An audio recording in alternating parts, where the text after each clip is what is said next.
Good morning, Chicago Cubs fans. We are back for another edition of Cubs Daily. My name is Steven Ryan. We're going to talk about a couple of upcoming free agents. One, a former Cub. The other, a name the Cubs were linked to at the trade deadline.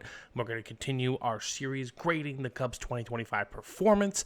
And I'm going to get to a couple of your viewer comments. So keep it rolling, ladies and gentlemen. The momentum is absolutely fantastic. And that is all thanks to you, all of you who continue to take time out of your day to watch the video, to share your thoughts in the comment section, and of course all of those who have subscribed. So if you're continuing to enjoy the content, keep it up, and if you guys are new, please hit that thumbs up button, subscribe to the channel. We really do appreciate it over here at Cubs Daily. So let's get right into it, right? A big free agent this coming offseason is Kyle Schwarber, former Cub. Kyle Schwarber was an integral part of those really good runs in the mid-2010s.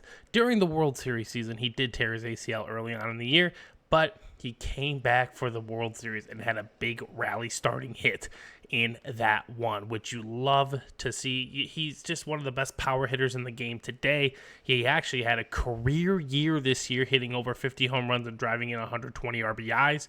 And honestly, the dude just mashes baseballs for a living. Now, again, he is definitely more of a designated hitter these days, but I personally would welcome him back with open arms. I don't think he would cost all too much. He is getting up there in age. He is in his early to mid-30s, but that power stroke at Wrigley Field, I think all Cubs fans would welcome back some Schwarber bombs in their daily lives, right? I think a deal for, maybe 4 years, $125 million. I'm not sure what he's anticipating that he's going to get, but again, he is on the older side. He's more on the downtrodden, but again, he just had a career season, dropping 56 home runs on the league, man, and you just know he's a threat every time he's at the plate. And honestly, he's one of the best postseason hitters of all time too. I think he is the only player in MLB history to hit a home run in every single round in every single league, if you can believe that or not. But again, maybe the World Series, he was only on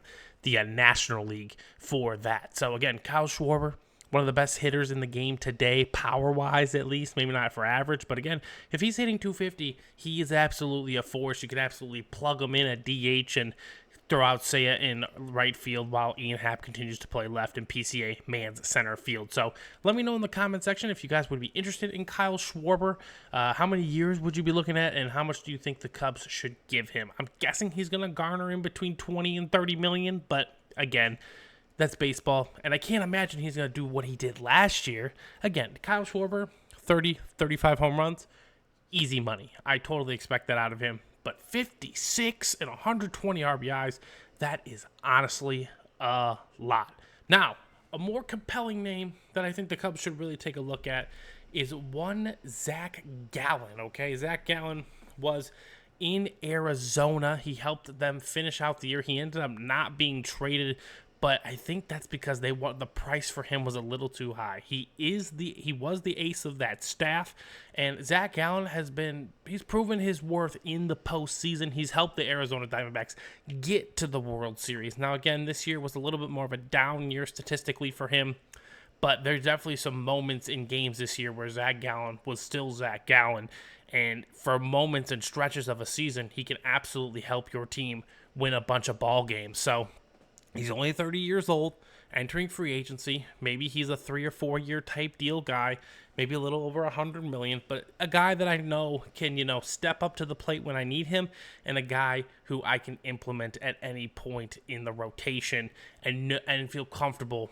with his success there. And again, Wrigley has proven to be a very pitcher-friendly park, so I would guess those numbers that were so high in Arizona would kind of lower themselves back down to more normal Zack Gallen-like numbers. That's another name I would keep my eye out, and I think, honestly, if the Cubs like him, bring him in for a workout, and they're like, hey, let's get a deal done, I think a 2, 3, 4 year deal for him is optimal. Again, I'm not sure what impact financially and futuristic outlook this preceding lockout that everyone's talking about is going to have on this Cubs team, but again, have to think about it. At least for the 2026 Cubs, I would love to add Zack Gallen to my rotation. So, we are going to talk about maybe the most polarizing Cub of the 2025 season. He was the big name that we acquired in the offseason for Cam Smith, Isaac Paredes, and Hayden Wesneski, and that is Kyle Tucker. He is going to be a free agent this year. He's not going to be coming back, but we still got to give him a grade because, in my part, he is one of the most integral parts of this team. I'm going to give him a B plus for the 2025 season. Again, feel free to drop your grades down in the comment section below. I'm happy to hear your guys and gals' thoughts. If you don't want to re-sign him, that's fine. I totally understand, but don't let that hinder your grade and performance. He did get hurt during the second half of the year. His performance kind of slowed down. It left kind of a sour taste in our mouth with the postseason. I thought he was starting to figure it out too, especially in Game 4, where he was smoking the ball really, really hard, but it just wasn't enough for this Cubs team. And I think maybe if he's healthy all year, this Cubs team does a little bit more damage, right? 266 batting average on base. The on base is the best on our team. It was an absolutely incredible year on base for him.